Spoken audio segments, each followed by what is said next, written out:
राजनांदगांव लोकसभा के चुनावी रण में 15 प्रत्याशी चुनावी मैदान में हैं। यहां बीजेपी के संतोष पांडे और कांग्रेस के भूपेश बघेल के बीच सीधा मुकाबला है। दोनों ने चुनाव प्रचार में पूरी ताकत झोंक दी है। इन दोनों के अलावा क्षेत्र के पूर्व कांग्रेसी नेता सुरेंद्र दास वैष्णव, जिन्हें दाऊ के नाम से भी संबोधित किया जाता है, वे भी काफी सुर्खियों में रह रहे हैं।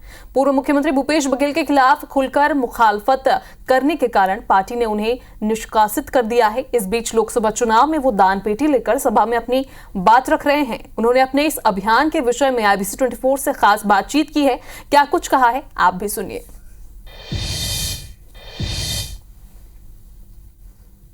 छत्तीसगढ़ का सबसे high profile seat Rajnandgaon Lok Sabha. Rajnandgaon Lok Sabha में यूं तो 15 प्रत्याशी हैं, परंतु 3 लोग प्रचार प्रसार में आगे रहे।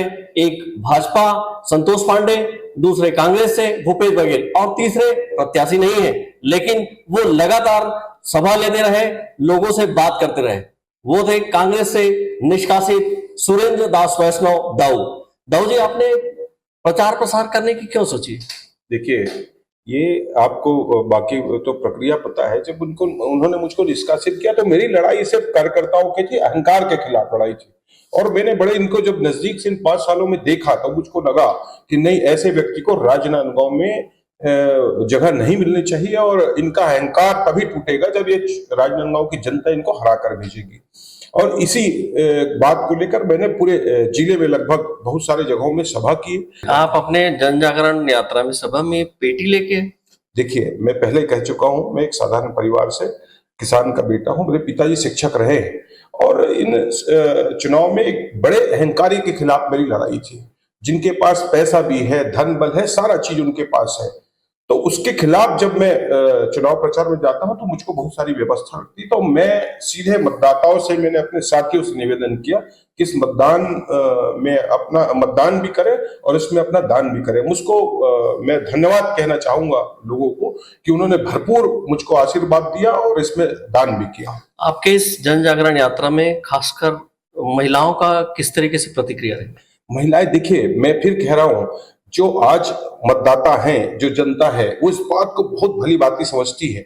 मैं यही निवेदन भूपेश बघेल जी से भी करना चाहूंगा और मैंने किया कि आप लोगों की भावनाओं को समझे। आप लोगों की भावनाओं से अगर खिलवाड़ करेंगे तो ये भारी पड़ेगा। और ये विधानसभा चुनाव का रिजल्ट आपके सामने है। उसके बाद भी इनका अहंकार नहीं कम हुआ और लगातार ये लोगों को अपमानित करते रहे, लोगों से, कार्यकर्ताओं से दुर्व्यवहार करते रहे।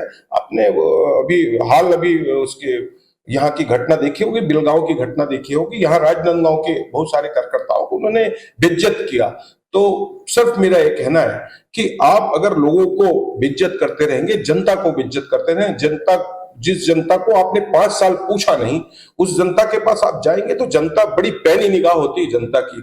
और मुझको विश्वास है कि जनता अपनी नजरों से इनको जान चुकी है, इनका चेहरा बेनकाब हो चुका है।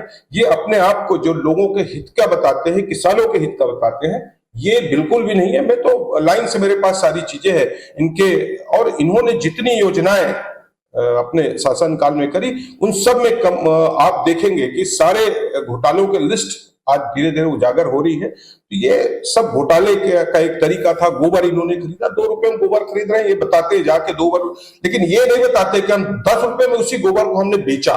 सारी चीजों में इन्होंने घोटाला किया और सारे इनके लोगों ने मिलकर और एक पूरा जो टीम बनाकर इन्होंने जनता को और प्रदेश को लूटा। और इनके सह में सारा चीज हुआ। मुझको इस बात का बिल्कुल भी कहने में कोई संकोच नहीं है कि इनकी सह में सारा चीज हुआ, इनकी जानकारी में सारा चीज हुआ। चाहते तो इसको रोक सकते थे। दाऊ जी, अभी वर्तमान में एक से एक मुद्दे आ रहे हैं। अभी लेटेस्ट जो मुद्दा है मंगलसूत्र, तो क्या कहें? भाई, मैं ये कहना चाहूंगा, अभी आपने अच्छा याद दिला दिया, मंगलसूत्र का है। मैं इनसे पूछना चाहता हूं कि इनके शासनकाल में कांग्रेस की विधायक रही श्रीमती छन्नी साहू जी, उनको अपना मंगलसूत्र एक कार्यकर्ता की गाड़ी को छुड़वाने के लिए एक मंगलसूत्र उनको गिरवी रखना पड़ा, उनके टेबल में छोड़ना पड़ा। इस बात का मुझको लगता है कि इनको जवाब देना चाहिए, फिर मंगलसूत्र के मुद्दे पर आगे बात होनी चाहिए। ये थे सुरेंद्र दाऊ, जो प्रत्याशियों के साथ प्रत्याशी तो यहाँ पे चुनाव प्रचार कर ही रहे। ये चुनाव प्रचार तो नहीं कर रहे थे, लेकिन जन जागरण यात्रा कर रहे थे, सभाएं ले रहे थे, जो बता रहे थे कि इनकी इस चुनाव में, इस लोकसभा चुनाव में क्या सोच है। आलोक शर्मा, IBC 24, राजनांदगांव।